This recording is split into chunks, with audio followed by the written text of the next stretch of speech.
Hello. In this episode, we turn attention to the industrialization strategy approach to trade policy.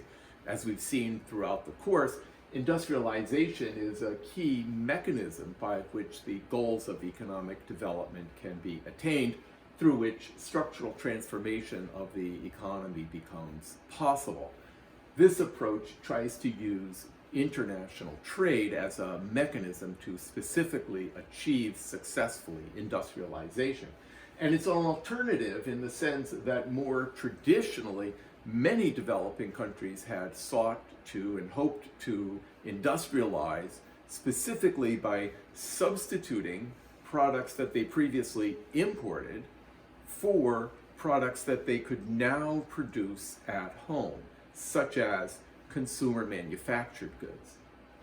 There were many problems with this in practice. They often didn't live up to their potential, most famously in Latin America, but in other parts of the world as well, in which these industries never became competitive, never became efficient, and so that the costs to the economy turned out to be quite high. In response to this, there's been a thought that, well, we'll just let the market choose what kinds of products we export, certainly part of the neoclassical approach of the 1980s, that there be neutral or perhaps a passive market strategy, which was viewed as export promotion simply because import substitution policies, as described earlier in chapter 12, tend to be biased against exporting implicitly. So export-oriented industrialization then is a strategy for economic transformation led by specifically manufactured or other industrial goods exports. So it's exports rather than imports as your main idea or strategy mechanism for achieving industrialization. This is done with incentivizing exports and going beyond just removing implicit restrictions to exporting, as with a more passive approach, but to having pro-export policy interventions. And so specifically in this approach, the policies are oriented toward achieving a steady rise in the skill content and the technology content of exports themselves, specifically manufactured exports.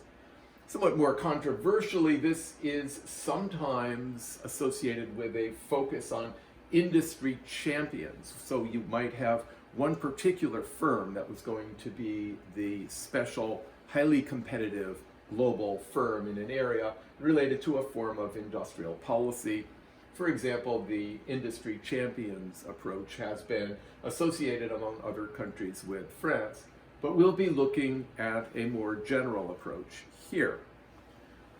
So that by way of background, some of these examples many people are otherwise familiar with of export-oriented industrialization. Japan in the 1950s through 1970s is the most cited example, among other things, through electronics. Japan was able to increase its productivity and range of products that it produced and exported during this active period. And they were followed by South Korea and Taiwan from the 60s into the 80s, and that is found in detail at the end of the chapter 12 in the case study on comparing these two countries' experience. And then China in the 1980s through the 2010s, which is described in some detail in the end of case study for chapter 4. And so what is the importance here with respect to having domestic firms or foreign firms? In many cases, there's an emphasis on trying to get domestic firms to play this role, which is, of course, understandable. Michael Porter in The Competitive Advantage of Nations points out as an alternative that the main point really is to have the firms producing in your country treat your economy, the domestic economy there, as a home base, as its home base or a key home base country for their company. And empirically, one can observe that countries that export a mix of goods that are more typical for higher income countries predicts subsequent growth rates that are higher than average. And so this is one of the reasons why an industrial policy, more broadly and systematically, an industrialization strategy that seeks to export manufacturers of increased skill and increased technology is associated with what one can see in terms of practical strategy for gaining higher growth rates.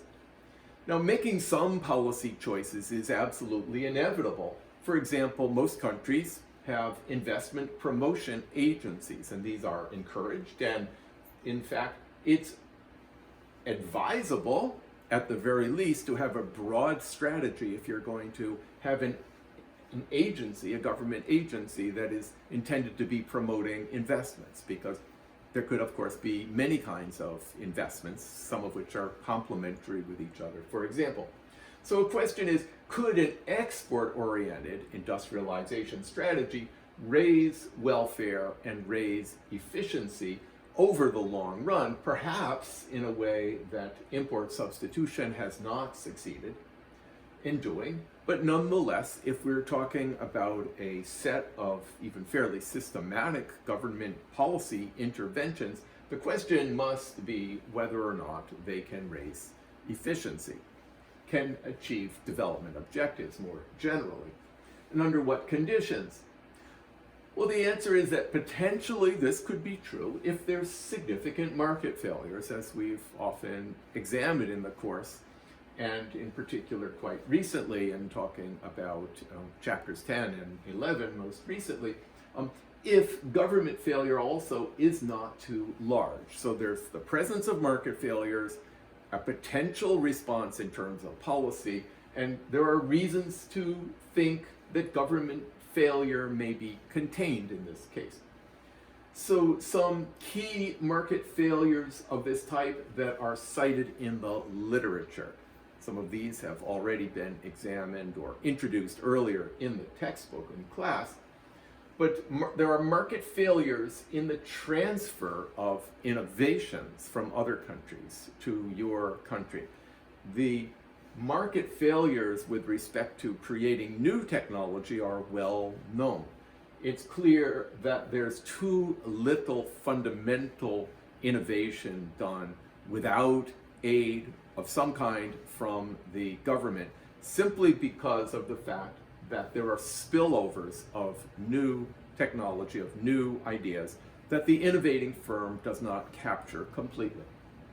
And so, analogous to market failure in original innovation, a country which is developing outside the main areas of the world where technology progress is going on may find it difficult to bring those technologies and skills and ideas, more fundamentally productive ideas, into their country. And this was the notion about ideas as a special kind of good that was already examined in some detail in chapter 11. Coordination failures may also be present. We know that in general, coordination failures can make industrialization problematic, but export expansion can actually facilitate technology and ideas transfers to your country, and it's done through contacts with foreign firms in part, in addition to general scale economies of production, which are more possible when you're exporting. In particular, when you are contacting foreign firms that you are selling to, they may discover that you're quite an effective firm in your country in terms of the quality you can produce with the lower price you're able to offer. As a result, they may actually decide, these foreign firms, to train you. It may not be that difficult for them to train you to produce other products that they purchase from you. It may also be that you learn a lot just by interacting with foreign firms about how things are done, how business is thought of, and so on. Within the country, once there is technology brought in, there can be learning by doing or learning by watching, industry spillover effects in the manufactured sector. And again, this is hearkening back to some of the points that we talked about already in some detail back in chapter 4, among others. Also from chapter 4, there can be O-ring type effects. There's strong complementarities of skills and of production quality and so on within the country that you can take advantage of. All of this requires some kind of scale, which exporting makes possible. So then, government failures have been very problematic in implementing trade policies in many developing countries. Import substitution in particular has had many pitfalls, as described in some detail in chapter 12. The question is, could export-oriented strategies be more effective in practice including with less government failure, than broad import substitution strategies have been? So here are some arguments. So first, performance is more rigorously tested when firms attempt to export. Either foreign firms will buy your products or not. After all, they're not captive audiences in the way that domestic firms might be if there are extensive interventions in the economy. And as experience for this, Alice Amsden described it in some detail in her work on South Korea, and Robert Wade did similar work for the case of Taiwan. Also, export targets are more visible, as compared with domestic sales targets. For example, it may be easier to fudge sales to domestic purchasers to get whatever benefits there might be for doing so. They're also more visible in the sense that rather than try to observe what the firm is actually doing around the country, the government agency in question can essentially go to the dock and count stuff being loaded up onto the ship to kind of put it in one kind of vivid way. And it's been well known that in the past, governments have sometimes taxed exports. They've done this in part because it's difficult for the government in many developing countries to be effective at collecting taxes. There are so many strategies for tax evasion, for example, that are all too often successful. And so, as a result, at least with exporting, the government can more visibly see what is being sold. Well, this clearly had a very negative effect on exporting. The incentive is to sell domestically if there's an export tax. Here, this export-oriented industrialization strategy is, in a sense, turning this insight that you can focus on exports because they're more visible, sort of on its head, as it were, in the sense of focusing policy on something that you can actually monitor, that it's less easy for firms to game the system, as it were. In addition, government doesn't have to be successful all of the time in these kinds of investments, any more than other investors do. For example, in the pharmaceutical industry, there are plenty of failures, and it's just that you're successful in enough of your investments to be profitable overall. And so, if you're always successful, it probably means you were simply too risk averse and picked only the easy kinds of investments, which are also likely to be those having low risk, which offer low returns overall. And government capabilities don't have to be extraordinarily high to succeed in this. In part, you can see what other countries have done before you that blazed the trail, so to speak. So, but also government failure cannot be too large as well. This approach is seen as giving less scope for corruption, for cronyism, and so on, because, again, of the fact that it requires success in international markets rather than just domestically. So the question then can be, with respect to industrialization strategy, what limits does it have? Addressing these limits, well, first, a warning that even if we understand how well this has worked for some countries, that doesn't mean it'll work also in other countries. An issue is that ensuring government carries out policies effectively without a proper attention to incentives within the government as well.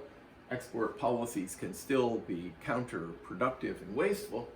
As an international aid challenge, there's a question about whether development assistance might help build the policy capacity. So to the extent that government doesn't have the capacity to do this effectively, the way, for example, East Asia has done in many cases, can that be helped?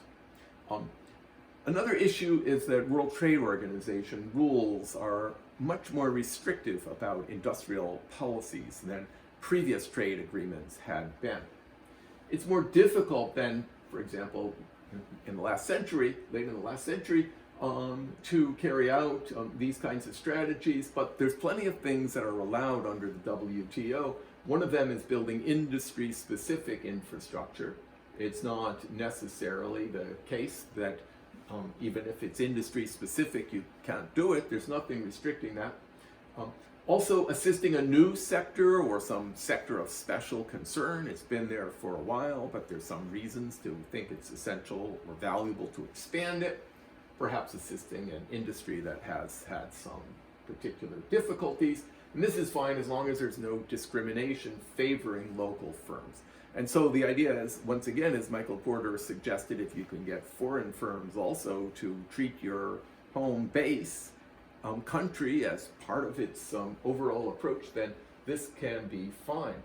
Promoting investment in sectors, skills, technology, and so on that reflect particular development priorities, again, as long as it's an even playing field. It's also the case that the World Trade Organization reach is limited in terms of how important these things have to be before some serious response is seen.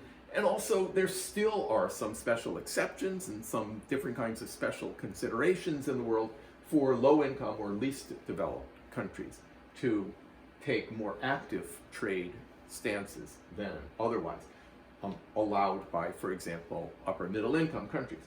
So some policy approaches here are addressed in some case studies, once again, of Taiwan and South Korea at the end of chapter 12 and China at the end of chapter 4. So we'll end this episode here.